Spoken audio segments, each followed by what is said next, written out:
안녕하십니까, 최학선 선교사입니다. 행복한 감사기도 먼저 제가 기도함으로 이 시간 시작하겠습니다. 하나님 아버지 감사합니다. 오늘 또 행복한 감사기도 시간을 허락해 주신 은혜를 진심으로 감사드립니다.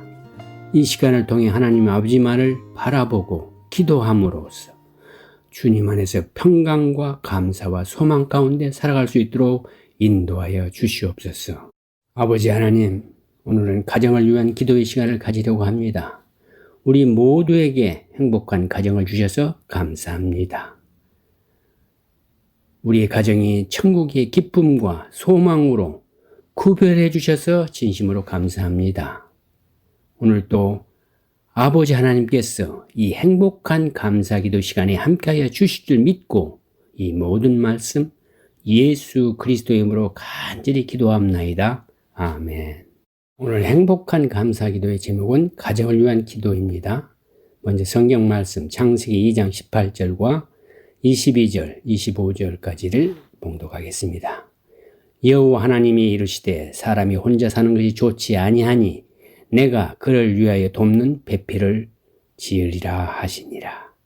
22절 여호와 하나님이 아담에게서 취하신 그 갈빗대로 여자를 만드시고 그를 아담에게로 이끌어 오시니 아담이 이르되 이는 내 뼈 중에 뼈요 살 중에 살이라. 이것을 남자에게서 취하였은즉 여자라 부르리라 하니라. 23절 이러므로 남자가 부모를 떠나 그의 아내와 합하여 한 몸을 이룰지로다. 24절 아담과 그의 아내 두 사람이 벌거벗으나 부끄러워하지 아니하니라. 아담과 하와가 결혼해 가정을 이루는 장면입니다. 남편은 아내는 사랑이를 주께서 교회를 사랑하신 같이 목숨을 바쳐 사랑하고 아내는 주께서 하나님께서 목숨을 바쳐 순종하신 것처럼 남편을 섬길 때 이 땅에는 천국과 같은 가정이 생기게 될 것입니다. 가정이란 예수 그리스도와 우리 교회가 한 몸이 되어 영원히 살게 될 하나님 나라의 본질을 배우며 완성해 나가는 공동체인 것입니다. 여러분, 성경이 말하는 가정의 의미는 무엇입니까? 가정은 하나님의 걸작품입니다. 인간의 작은 천국으로 사랑의 공동체요, 소중한 안식처입니다. 가정은 인류사에서 제일 처음으로 탄생한 공동체입니다. 따라서 가정은 하나님의 자녀들에게 가장 중요한 공동체인 것입니다. 가정은 인간의 삶에서 가장 기초가 되는 공동체입니다. 이 세상에서 가장 작고 완전한 사회 구성 단위를 가정으로 만드는 것은 하나님의 지혜입니다. 가정이 있기에 교회가 있는 것입니다. 또 가정이 있기에 이웃과 나라와 세계가 있는 것입니다. 하나님은 남자와 여자가 결혼과 신비한 사랑을 통하여 귀여운 자녀를 낳고 부부가 서로 도와 양육하도록 하셨습니다. 사랑과 안식을 누리며 따뜻한 대화를 통해서 서로를 위로하고 믿으며 행복하게 살도록 하셨습니다. 그러므로 인간의 가장 큰 죄는 하나님의 걸작품인 가정을 망치는 것입니다. 거기에는 어떠한 변명도 통하지 않습니다. 시편 128편 3절에서 6절 내 집 안방에 있는 내 아내는 결실한 포도나무 같으며 내 식탁에 둘러 앉은 자식들은 어린 감람나무 같으리로다.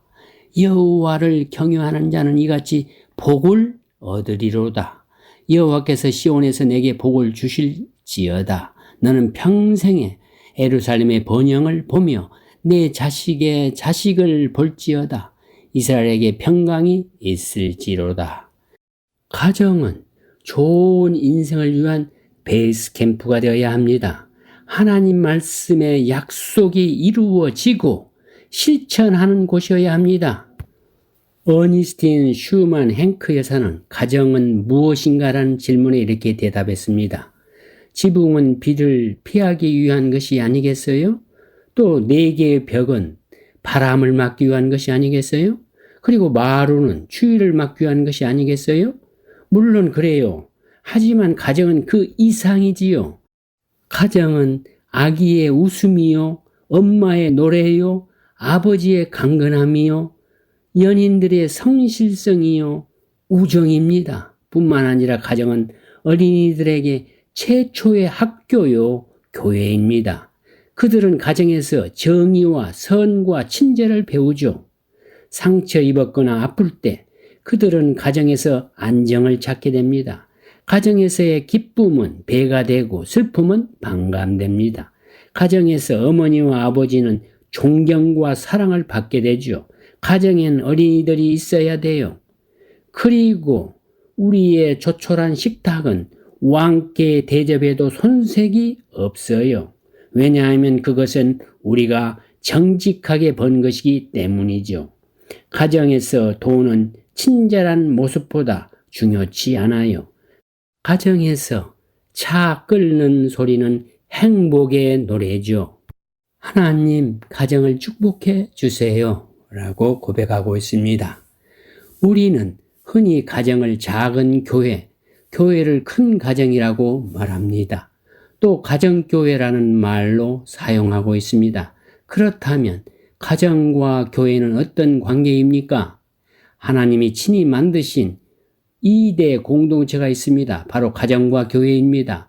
가정은 행복 문제를 좌우하고 교회는 영혼의 문제를 좌우합니다.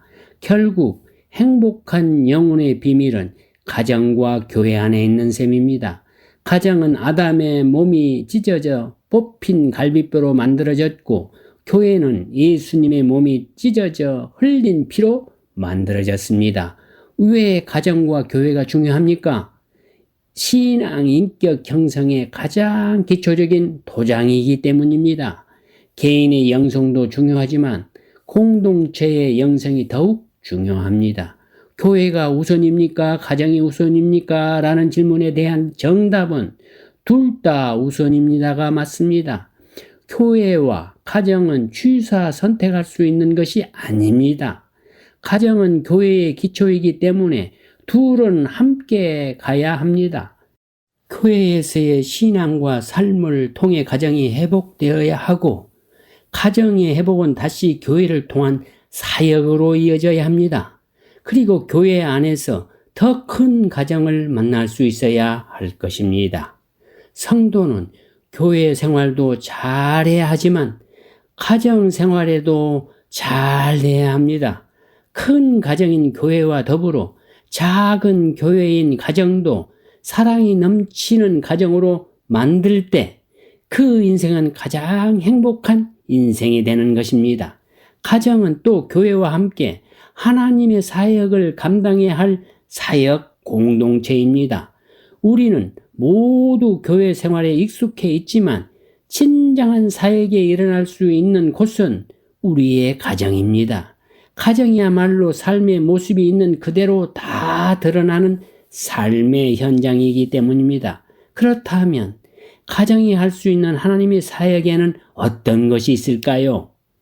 가족끼리 서로 사랑하는 사역, 부부의 몸을 통해 자녀를 출산하는 사역, 선물로 주신 자녀를 예수 그리스도의 제자로 만드는 사역, 복음으로 하나님의 가정을 낳는 사역 등이 있습니다. 남편은 아내를 위해 희생하고 아내는 남편에게 순종하는 것, 이것이 부부가 서로를 사랑하는 하나님의 방법입니다. 사랑이 가정에서 성공하게 될 때 그 가정은 작은 천국이 되고 그 사랑은 이웃을 향해 그 영역을 넓히게 될 것입니다. 자녀 출산은 이 땅에서 생육하고 번성하라 하신 하나님의 명령을 이루어드리는 사역입니다. 또 하나님의 말씀과 삶의 모범과 사랑으로 자녀들을 그리스도의 제자로 양육할 수 있습니다. 그리고 가정에서 변화받은 그리스도인의 삶을 이웃 가정에 보여주면서 복음으로 그들을 하나님의 가정으로 낳을 것입니다. 이처럼 가정이 사역 공동체로 거듭날 때 믿음과 삶이 하나가 되는 열매가 가정마다 교회마다 맺혀지게 될 것입니다. 하나님의 사역 공동체인 가정은 또한 사탄과의 영적 싸움터이기도 합니다. 대부분 자신의 가정이 영적 싸움터라는 사실을 잘 모릅니다. 아예 관심이 없다는 표현이 옳을 것입니다. 그러나 가정이 무너지면 교회도 무너진다는 사실을 너무너무 잘 아는 사탄은 먼저 부부 또는 부모와 자녀 사이를 파고들어 서로 갈등하고 다투게 하면서 그들을 갈라놓습니다. 성경은 이 영적 싸움의 대상이 혈과 육인 부부가 아니라 그들 속에 있는 악한 영임을 가르쳐 줍니다. 이제부터는 부부가 갈등할 때 이를 영적 싸움으로 보아야 할 것입니다. 항상 떠오르는 생각이 말씀에 근거한 것인지 아니면 사탄이 넣어준 죄된 생각인지를 분별해서 그때마다 말씀으로 대적해야 합니다. 이것이 영적 싸움에서 승리하는 길입니다. 그래서 매일의 삶 속에서 기도하고 성령께 의지하는 일이 매우 중요한 것입니다. 가정이 하나의 작은 교회가 되는 것, 하나의 영적 공동체가 되는 것, 이것이 바로 우리 하나님의 자녀들이 바라보고 기도할 목적입니다. 여기서 환상적인 가족 만들기란 제목의 칼럼을 전해드립니다. 미국 알라바마 대학 교수인 스티넷 부부는 가족학의 권위자들입니다. 이들 부부는 많은 가정이 해체되는 등 온갖 가정 문제들이 발생함에도 여전히 건강하고 행복한 가정도 많다는 사실에 관심을 기울이게 되었습니다. 그래서 멋지게 잘 살고 있는 가족에 대한 연구를 시작했습니다.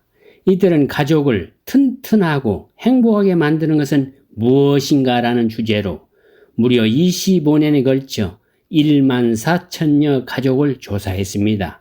미국이 50개 주를 비롯해 세계 25개 국가의 가족을 대상으로 삼았습니다. 그 연구 결과를 담은 책이 바로 환상적인 가족 만들기입니다. 이 책은 튼튼한 가족이 공동체로서 지닌 특성을 6가지로 소개하고 있습니다. 이 특징들은 행복한 가정을 세워나가는 비결이기도 합니다. 튼튼한 가정, 행복한 가정을 이루는 가장 중요한 특징은 바로 가족에 대한 헌신입니다. 헌신은 행복한 가정을 세워나가는 데 필요한 다른 요소들의 기초와 토대가 되기 때문입니다. 스티넷 박사는 튼튼한 가정을 이룬 사람들은 한결같이 가족을 돌보는 일을 다른 어떤 것보다 중요하게 생각했음을 발견했다고 합니다. 서로의 헌신에서 신뢰와 안정감을 얻고 이를 바탕으로 시련과 실패를 극복할 수 있다는 것입니다. 이들 가족들은 자신의 약한 감정이나 모습을 드러내기를 두려워하지 않았습니다. 그리고 가족 각자의 버릇이나 실패를 사랑하고 너그럽게 용서해 주기를 주저하지 않았습니다. 헌신이란 흔들리지 않고 힘든 시간을 견뎌내는 사랑을 말합니다. 성경은 부부간의 헌신을 한 가정의 가장 중요한 기초로 강조합니다. 에베소서 5장 25절 남편들아 아내 사랑하기를 그리스도께서 교회를 사랑하시고 그 교회를 위하여 자신을 주심같이 하라. 이 말씀은 남편들이 아내를 사랑하고 헌신하기를 그리스도께서 교회를 사랑하기에 자신의 몸을 내어 주셨듯이 헌신하라는 의미입니다.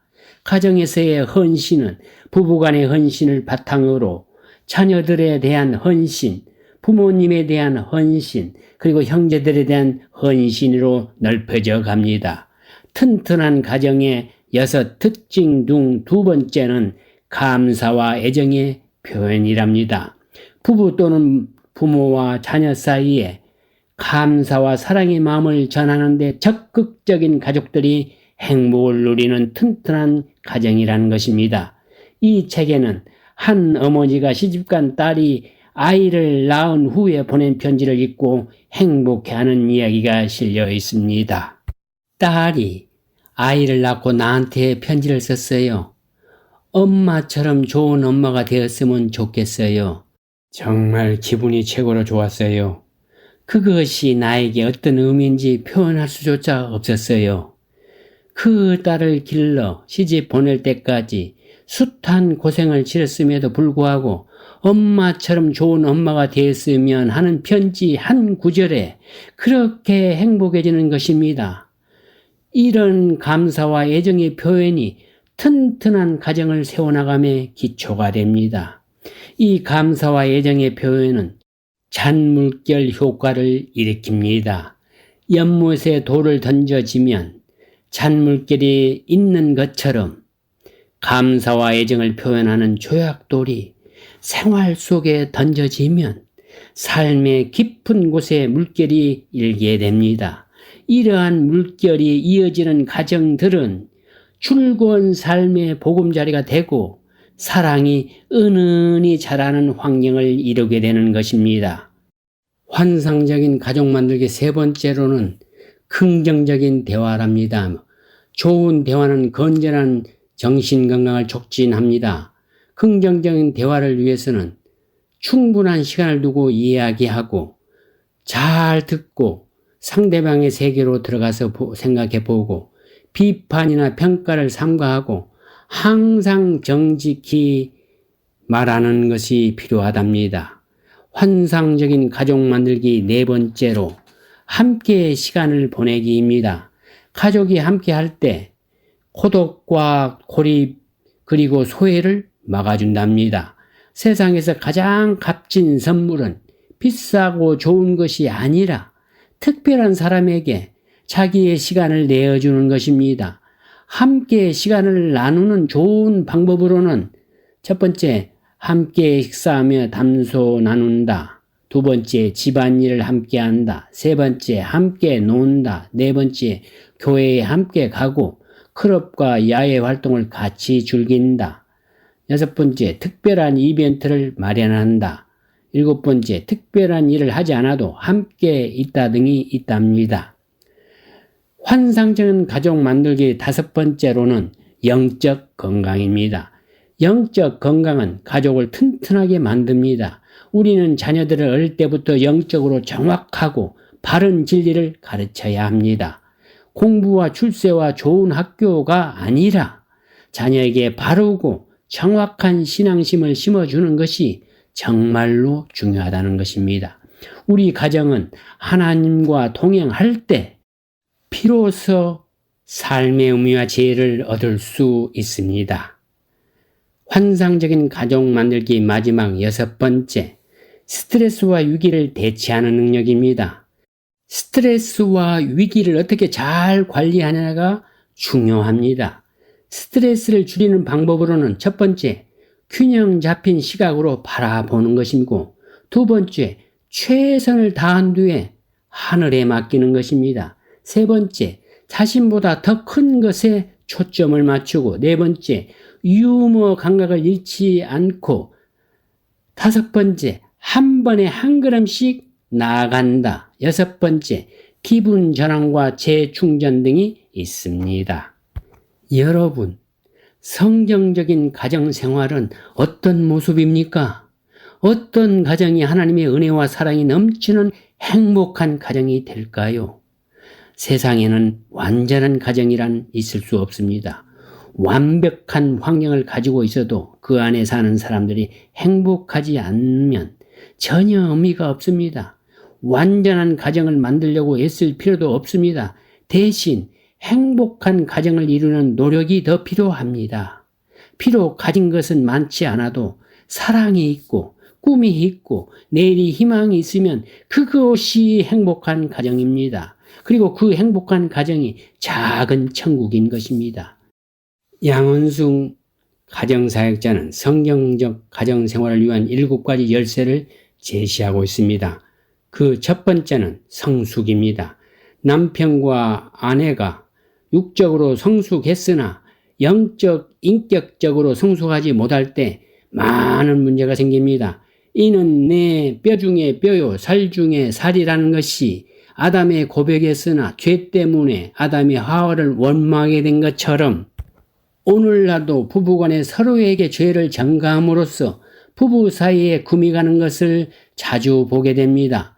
미숙한 사람이 성숙해지기 위해서는 하나님으로부터 오는 영적 생명, 곧 성령이 필요합니다.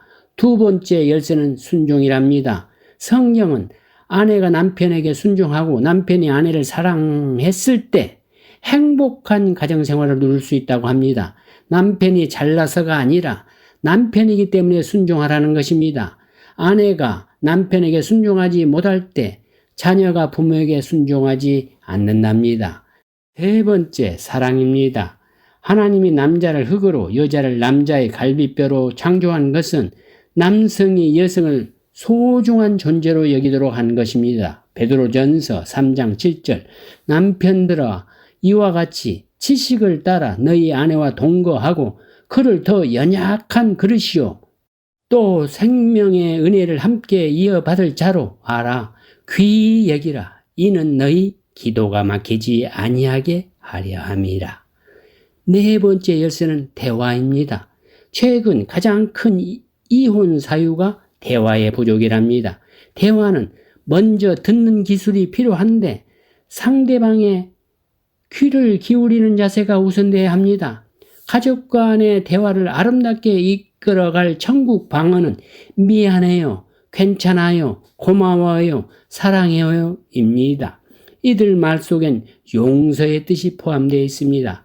다섯 번째는 기도랍니다. 기도가 없는 가정은 지붕이 없는 집입니다. 기도는 겸손의 표현이며 축복의 통로입니다. 여섯 번째 열쇠는 말씀입니다. 우리가 매일 가정에서 육의 양식을 섭취하듯 영의 양식인 성경 말씀도 가정에서 섭취해야 한답니다. 일곱 번째, 예수 그리스도입니다. 예수님이 없는 가정이 제 기능을 발휘하지 못합니다. 가정의 주인인 주님에게 의탁하는 것이 행복한 가정생활의 근본이며 마지막 열쇠입니다. 그렇다면 우리는 가정의 상처를 치유하려면 어떻게 해야 할까요? 가정 회복을 위해 우리 그리스도인들은 무엇을 해야 합니까? 태초에 가정이 있었습니다. 그 가정은 참된 사랑과 이해와 용서와 용납이 있는 곳이었습니다. 참된 쉼도 있고 참된 위로도 있는 곳이었습니다. 그런데 그 가정이 인간의 죄로 인해 깨어졌습니다. 서로 경쟁하는 곳, 서로 상처 주는 곳, 서로 미워하는 곳이 되었습니다. 더 이상 쉼이 없고 더 이상 위로가 없는 곳이 되어버린 것입니다. 이 세상에서 천국과 가장 흡수한 곳은 가정이 주님과 서로를 사랑하고 헌신하는 가운데 함께 살고 있는 가정입니다. 반면에 지옥과 가장 흡수한 곳은 부모가 싸우고 말다툼하고 자녀들을 악과 악한 세력에 내버려 둠으로써 죄와 부정으로 손상된 경건하지 못한 가정입니다. 오늘날 가정 내 갈등이 점점 증가하고 있습니다. 부모 또는 자녀를 향해 한을 품고 있는 가정도 많이 있습니다. 그런 가정의 상처를 치유하려면 어떻게 해야 할까요? 먼저 잘못을 인정하십시오.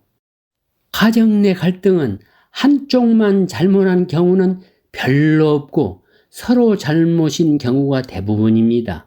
그 잘못을 인정할 줄 아는 태도가 바로 용기이고 성숙함입니다. 가정이 회복되려면 다른 누구도 아닌 바로 내가 먼저 변화되어야 합니다. 나부터 시작되어야 합니다.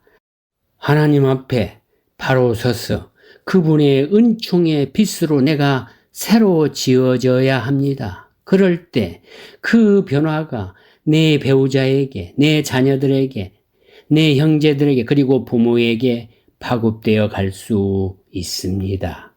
이것이 영성 생활의 비밀이요 진정한 변화인 것입니다. 가정 내 갈등은 빨리 털어버릴수록 좋습니다. 이를 위해 먼저 화해의 손을 내미는 용기와 함께 화해를 잘 받아들이는 너그름도 있어야 합니다.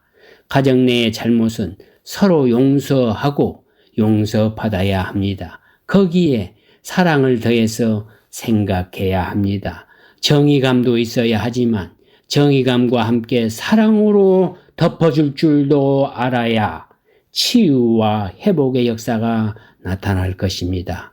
하나님이 도와주시지 않으면 가정의 회복은 일어날 수 없습니다. 그래서 기도가 필요합니다. 한 몸을 이루고 있는 남편과 아내가 함께 기도할 수 없다면 그것은 완전한 한 몸이 못 됩니다. 가족에게 잘해주는 것도 중요하지만 그 가족을 위해 기도하는 것은 더욱 중요합니다. 기도해서 성령으로 충만해지면 성품도 부드러워집니다. 거기서 문제의 해결과 상처 치유가 시작됩니다. 기도를 통해 우리는 가정생활에 필요한 모든 것을 공급받고 영적으로 풍성한 삶을 누릴 수 있습니다. 뿐만 아니라 험한 세상에서 모든 위험과 유혹을 이길 수 있는 가장 완벽한 장비를 갖추게 됩니다. 가정이 하나의 작은 교회가 되는 것, 하나님의 영적 공동체가 되는 것, 바로 이것이 우리의 믿는 사람들이 바라고 기도해야 할 목표입니다. 예수 그리스도의 구원은 가장 먼저 우리 개인에게 일어나야 하고 그 다음에 우리 가정에서 일어나야 합니다. 깨어진 가정들이 태초의 가정의 모습으로 회복되어야 합니다. 예수 그리스도는 그 일을 위해 오셨습니다. 가정은 복음의 능력이 가장 먼저 나타내야 하는 곳입니다. 사랑하는 여러분, 여러분에게 가정 예배를 권합니다. 가정 회복을 위한 가장 효율적인 방법은 가정 예배입니다. 가정 예배를 통해 가정의 세속화를 방지하고 영성을 회복할 수 있습니다. 가족 식구끼리 찬양을 통해 말씀을 읽거나 나눔을 통해 기도를 통해 하나님의 사랑을 느끼고 그 사랑으로 서로 용납하고 이해하고 축복하고 격려해 줄 수 있습니다. 가정 붕괴를 막을 수 있는 해답은 가정 예배입니다. 가정 예배를 통해 가족들은 절대적인 하나님 앞에서 갈등을 해결할 수 있는 답을 발견할 수 있습니다. 가족 문제를 놓고 기도하는 동안에 가족 간의 솔직한 대화가 이루어져 문제가 해결될 수도 있습니다. 정기적으로 드리는 예배를 통해 가족 구성원이 신앙 안에서 하나됨을 확인하고 서로의 공감대를 형성하고 안정감을 얻을 뿐만 아니라 삶의 스트레스를 극복할 수 있는 힘을 얻게 되는 것입니다. 가정 예배를 통해 가정이 천국과 같은 즐거운 안식자가 될 수 있습니다. 가정 예배는 복의 근원입니다. 남편은 아내를 위해 희생하고 아내는 남편에게 순종하면서 서로를 사랑하는 삶의 열매가 가정 예배를 통해 확인됩니다. 이처럼 말씀에 순종하는 삶의 예배는 성령께 순종하는 삶이기에 그 결과는 성령의 열매라는 성품의 변화로 나타나게 됩니다. 그래서 가정 예배는 큰 축복입니다. 행복한 감사기도 기도로 마치겠습니다. 하나님 아버지 감사합니다. 저희들이 가정을 작은 천국으로 사랑의 공동체로 허락해 주신 아버지 은혜와 사랑을 진심으로 감사드립니다. 우리의 가정이 하나의 작은 교회가 되는 것, 하나님의 영적 공동체가 되는 것이 바로 우리들의 소원입니다. 태초의 가정을 세우신 주님, 오늘의 가정을 보시면서 아파하실 주님, 저희에게 자비를 베푸셔서 우리 가정들이 주님 안에서 새로 지어지게 도와주시옵소서. 주님과 동행하며 살아가는 복된 우리 가정이 되게 은혜의 충만히 내려주소서. 주께서 인도해 주실 믿고 예수 그리스도로 간절히 기도함나이다. 아멘. 네, 행복한 감사기도와 감사운동에 대해서 알고 싶으신 분은 꼭 연락 주시길 바랍니다. 감사에 관한 질문이나 의견 등 그 어떤 것도 좋습니다. 감사학교 프로그램도 진행하고 있는데요. 관심 있는 교회와 성도 또 단체와 기업은 연락 주시기를 바랍니다. 연락처는 최학선 선교사님 714-392-3229 714-392-3229번 또는 이메일 주소 ddschoi@hotmail.com입니다.